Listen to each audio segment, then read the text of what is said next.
সম্মানিত বন্ধুগণ, আজকে আমরা টেবিল রিলেটেড লেআউট টেবিলের অধীনস্থ ভিউ গ্রিড লাইন্স কি সেটা জানবো। তো চলুন কথা না বাড়িয়ে কাজ শুরু করি। ভিউ গ্রিড লাইন্স অপশনটি তখন কাজ করবে যখন আমরা টেবল থেকে বর্ডার দূর করে দিব।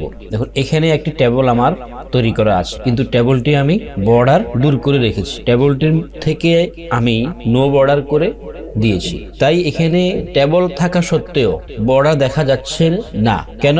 কারণ এখানে টেবল আছে ঠিক, কিন্তু টেবলটা no border table. No border হওয়ার কারণে টেবলটা এখানে দেখা যাচ্ছে। নো বর্ডার টেবলকে আমরা দেখার জন্য ভিউ গ্রিড লাইন্স অপশনটি অ্যাপ্লাই করতে পারি। দেখুন আমি যদি এখানে মাউসে ক্লিক করি তাহলে দেখবেন যে এখানে একটা সিম্বল, এখানে একটা সিম্বল দেখা যাচ্ছে। ঠিক আছে, তার মানে এখানে টেবল আছে। এখন আমি যদি যে নো বর্ডার টেবলকে দেখার জন্য লেআউটে গিয়ে ভিউ গ্রিড লাইন্সে ক্লিক করি তাহলে দেখবেন যে এখানে টেবল দেখা যাচ্ছে। টেবলের গ্রিড লাইন্সটা এখন এখানে এনেবল হয়ে গিয়েছে। এখন আমাকে দেখাইতেছে যে এই টেবলের মধ্যে কয়টা কলাম আছে, কয়টা রো আছে। তবে গ্রিড লাইন্স এনেবল করে রাখলে আমাদের টেবল নিয়ে কাজ করতে সুবিধা হবে।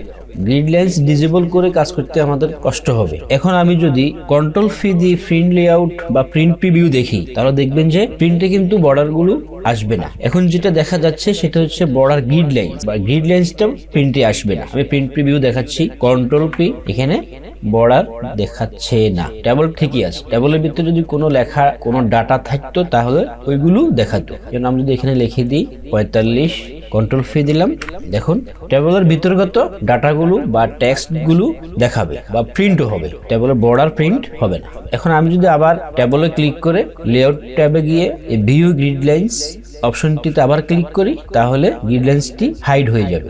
দেখুন এটা হাইড হয়ে গেছে। আবার ক্লিক করলে ভিউ গ্রিড লাইন্স এনেবল হবে, ভিজিবল হবে। ভিউ গ্রিড লাইন্সের কাজ এটাই। ভিউ গ্রিড লাইন্স দিয়ে আমরা আমাদের আরো একটি কাজ করতে পারি। সেটা হচ্ছে যে মনে করেন আমি একটি টেবলের মধ্যে একাধিক টেবলকে ইনসার্ট করতে পারবো। আমি মনে করেন 3 কলামের টেবল নিলাম, 3 কলামের একটি টেবল নিলাম। আমি চাচ্ছি যে এখানে পাশাপাশি 3টা টেবলকে ইনসার্ট করার জন্য। তাহলে আমি এই প্রথমে 3 কলামের টেবল কি করব, নো বর্ডার করে দিই। আমি টেবল ডিজাইন ট্যাব থেকে নো বর্ডারস অপশনে যাব, গিয়ে নো বর্ডার করে দিই। নো বর্ডার হয়ে গেছে। এখন আমি চাচ্ছি যে এই 3 কলামের 3টা টেবলকে ইনসার্ট করার জন্য। তাহলে আমি প্রথম কলামে প্রথম সেলে ক্লিক করব, ক্লিক করে আমি এখানে একটা টেবল তৈরি করব। এখানে একটা টেবল তৈরি করলাম। এখন এই টেবলটাকে আমি কপি করে হুবহু বাকি 2টা সেলে পেস্ট করে দিব। এখন এই গ্রিড লাইন দেখা যাচ্ছে। আমি এই টেবল থেকে গ্রিড লাইন্সটা হাইড করে দিব। 3টা টেবল এখন পাশাপাশি হয়ে গেছে। এই কাজটা আমরা টেবলের মাধ্যমে করতে পেরেছি। কেমন? কি করছে, প্রথমে আমি একটা টেবল নিয়েছি 3 কলাম বিশিষ্ট একটি টেবল নিয়েছি।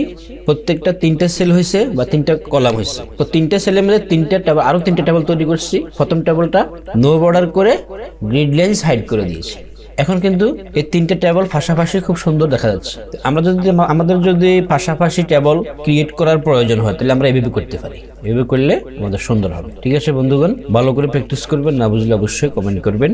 আর আমার চ্যানেলে যদি নতুন হয়ে থাকেন তাহলে অবশ্যই চ্যানেলটি সাবস্ক্রাইব করে বেল আইকন ক্লিক করে রাখবেন। Thanks for watching this video. Allah Hafiz.